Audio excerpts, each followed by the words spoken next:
Welcome to Echoes Beyond Crime, the podcast that digs into chilling cases, haunting mysteries, and the echoes they leave behind. I'm your host, Katie. Let's dig in. The case we're going to talk about today is one of the most haunting in American history. For decades, it was simply called The Boy in a Box. A little boy found alone, with no name, no one stepping forward to claim him, and no answers. Here's the thing. After 65 years of heartbreak and searching, that silence was finally broken. He got his name back. Today, we're going to walk through this case together. This is the case of Joseph Augustus Zarelli. It's February 25th, 1957. A young man is walking along Susquehanna Road in Philadelphia. It's cold, the trees bare, the kind of day that feels heavy with winter. He notices an old cardboard box tossed in the weeds. Trash isn't unusual. People dumped it everywhere back then. But curiosity makes him take a closer look, and what he finds changes Philadelphia forever. Inside the box is the body of a little boy. He's maybe 3 or 4 years old, small, underfed, wrapped in a blanket. His hair looks like it was cut off in a hurry. Now take a second to imagine being that young man. You're expecting nothing, maybe some discarded junk, and instead you find a child. The police arrive. Investigators swarm the scene. At first they think this won't take too long. Someone has to be missing this boy. Someone must be searching for him. But no one comes forward. Not a mother, not a father, not a neighbor, nobody. And that's when the real mystery begins. So how do you solve a case like this in 1957? Detectives start with the obvious clues. The box. It once held a baby bassinet sold at a local store, but thousands of those bassinets had been sold. No way to trace it. The blanket. Tracked down to a factory, but again, too common to help. Fingerprints and footprints. Taken carefully, compared to the hospitals and missing children reports. Still, no match.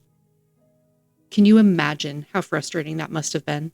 To have this innocent little boy in front of you, but nothing on record proving he even existed. Tips trickle in. Some whispers about a foster home nearby, one with rumors of abuse. Others suggest he came from out of state. Detectives chase down every lead, every rumor, but every single one ends the same way. Nowhere.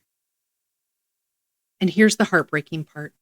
Despite posters, newspaper stories, even his picture printed on flyers and mailed to homes, not one person raised their hand and said, "That's my boy." In the end, the little boy was buried in a pauper's grave. His headstone read only, "Heavenly Father, bless this unknown boy." And that's how the world came to know him. Not as Joseph, not as someone's son, but as the boy in the box. You'd think over time people might forget, but they didn't. This case haunted detectives. They reopened it again and again. Volunteers raised money for a better headstone. Amateur sleuths pored over every detail. Entire online communities debated the theories. And through all those years, one question echoed louder than the rest. Who was he? But the decades slipped by, witnesses died, evidence aged, and still no name. The boy in the box remained a ghost of Philadelphia's past. That is, until science caught up. By the 2000s, DNA was rewriting the rules of cold cases. Investigators exhumed the boy's body, hoping to pull a genetic profile. The first attempts failed. The DNA was too fragile after decades underground. Another heartbreak. But science wasn't done yet. In 2019, they tried again, this time using genetic genealogy, the same method that helped identify the Golden State Killer. The process is slow. You upload the DNA, compare it against massive databases. At first, you only get distant relatives, cousins, great uncles, names on branches of a huge family tree. And then you start connecting those branches, piece by piece. That's what happened here. Slowly, carefully, the family tree started to come together. Until finally, after 65 years, the boy had a name. On December 8th, 2022, Philadelphia officials announced what so many people had been waiting to hear. The boy in the box was really Joseph Augustus Zarelli.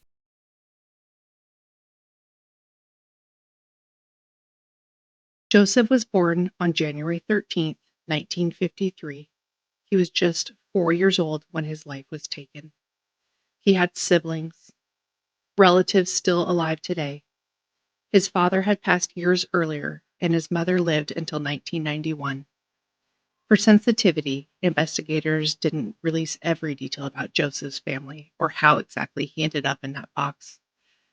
But the most important thing was, he wasn't just unknown anymore. He was Joseph. His gravestone was updated. Now it reads, Joseph Augustus Zarelli, born January 13th, 1953, passed February 25th, 1957. Finally, a name, a life, a boy remembered. Think about that for a moment. For more than 6 decades, the world knew him only as the boy in the box. A nameless child, a haunting mystery. And now he's Joseph, a child with a birthday, a family, an identity. That matters. Because every cold case, every black and white photograph, every faded headline is about a real person. Joseph's story reminds us that even after decades of silence, there is still hope for truth. Thank you so much for being here with me for this episode of Echoes Beyond Crime. The story of Joseph Augustus Zarelli is heartbreaking, but it's also a story of persistence, of science catching up, and the determination to never forget. Joseph has his name back now, and because of that, will never be lost to the silence again. I'm your host, and this has been Echoes Beyond Crime. Until we meet again, take care and never stop listening to the echoes of the past.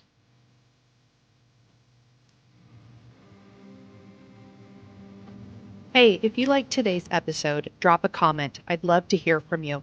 And if you're watching on YouTube, give it a thumbs up and hit subscribe so you'll know when the next episode is out.